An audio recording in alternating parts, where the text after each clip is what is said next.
টাকা বসে যান, আপনাদের হাতে হাতে কেন্দ্র পৌঁছে দেবে।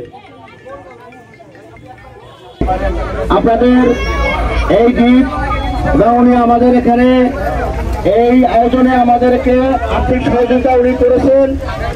আমাদের এই প্রতিবন্ধীদের পক্ষ থেকে ভাইকে আমরা অভিনন্দনের শুভেচ্ছা জানাচ্ছি। আমাদের প্রতিবন্ধীদের পক্ষ থেকে সাজ্জাদুল মিরাজ ভাইকে আগামীতে যেন আমরা এখানে এমপি হিসেবে দেখতে পারি, সেই জন্য আমরা তার জন্য দোয়া করব। এবং সাজ্জাদুল মিরাজ ভাই পাশে আমরা প্রতিবন্ধী পরিবাররা আছি। সাজ্জাদুল মিরাজ ভাই যেখানে আমরা আছি সেখানে উনি সদস্য সচিব যুবদল ঢাকা মহানগর উত্তরের। উনি গরিবের বন্ধু, উনি প্রতিবন্ধীদের উনি অনেক ভালোবাসেন, প্রতিবন্ধীদেরকে উনি অনেক সম্মান করেন। উনি গরিবের পাশে দাঁড়ান, প্রতিবন্ধীদেরকে উনি সম্মান দেখিয়েছেন। আমরা ওনার সহযোগিতা না পেলে হয়তো পিকনিকে নাও যেতে পারতাম, হয়তো হইতো না। তা উনি আমাদের অনেক বড় সহযোগিতা করেছেন। আশা করি সামনে আমরা আরো যে কোনো কাজের সহযোগিতা ইনশাল্লাহ ওনার কাছ থেকে পাবো, আমরা আশা করি।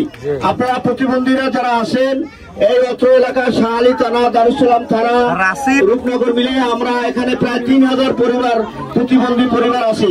তাদের আত্মীয় স্বজন এখানে ভোটার আছে। সবাই আমরা যদি ওনার জন্য দোয়া করি, ওনারা প্রতিবন্ধীদের দোয়ায় সাজ্জাদুল মিরাজ ভাই মনের আশা পূরণ হবে। আমরা চাই সামনে যেন জাতীয়তাবাদী যুব দলের পক্ষ থেকে উনি এমপি মনোনয়ন পায় এবং বিজয়ী হয়। আমরা সবাই ওনার জন্য দোয়া করবো। মিরাজ ভাই প্রতিবন্ধীদের অভিভাবক, উনি আমাদের অভিভাবক, উনি আমাদের অত্র এলাকার উন্নয়নের জন্য কাজ করবে। ওনার অনেক মন বড়। আমরা যাওয়া মাত্র উনি অনেক সম্মান দেখিয়েছেন এবং আমাদের কথা সাড়া দিয়েছেন। মনির ভাই আপনি কোথায় আছেন? আপনি মনির ভাই দিকে আসেন। সবাইকে শুভ দুপুর। আজকের এই আসরের এই শেষ সময় আমরা আপনাদের মানুষ আমাদের মিরাজ ভাই গত এই শীত বস্ত্রে আমরা বেশ কয়েকজন এখানে আছি যারা শীতের বস্ত্র পেয়েছি, কম্বল। তো যখনই আমরা এই মাঠে কিন্তু আমাদের কোনো দাওয়াত ছিল না চিলড্রেন পার্কে। তো সেখানে যখনই আমরা গিয়েছি তখন ভাইয়ের কর্মীরা আমাদেরকে একেবারে সামনে বসিয়েছেন। এখানে অনেকে আছে যাদের মধ্যে তারা আমরা শীত বস্ত্র পেয়েছি।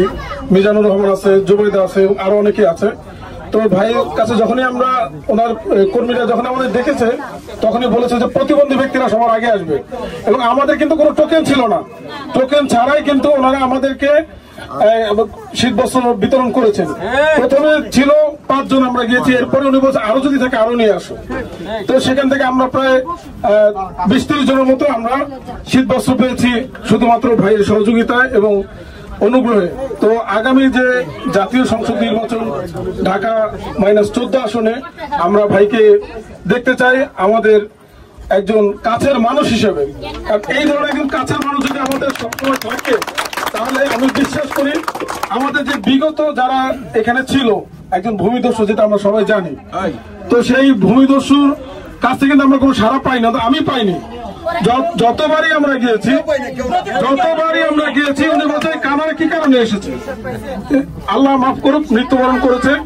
তো এই যে উনি যে কানা শব্দটি বলে যে আমাদের মনে যে দাগ কেটে দিয়েছে, সেই সাজা কিন্তু উনি পাবে, কারণ উনি আমাদের কাছে মাপ চাই নাই। অথচ এই যে গত কয়েকদিন আগে ভাইয়ের অফিসে যখন দেখা করতে গেলাম, একদিন দেখা করার পরে উনি একটা টাইম দিয়েছে, সাথে বলেছে ঠিক আছে আপনারা কালকে আসেন। আসার পরে মাত্রই উনি আমাদের যে সহযোগিতাটা করেছেন, এটা আমি আজও এই যে বিগত 15 বছর যাবৎ আওয়ামী লীগ সরকার ছিল তারা কিন্তু ফ্যাসিস্টি করে গেছেন, কিন্তু তারা কিন্তু আমাদেরকে কোনো সহযোগিতা করেনি। আপনারা জানেন আসলামুল হক আসলাম, যিনি একজন ভূমিদস্যু হিসেবে, আওয়ামী লীগের নেতারাই তাকে বলতো ভূমিদস্যু, যিনি এলাকার কোন উন্নয়ন করে কোন একটা প্রতিবন্ধীর, আমি বুকে হাত দিয়ে বলতে পারি এখানে যতজন প্রতিবন্ধী আছে কেউ বলতে পারবে না যে আসলামের কাছ থেকে কেউ কোন প্রকারের সহযোগিতা পেয়েছে। শুধু তাই না আমাদের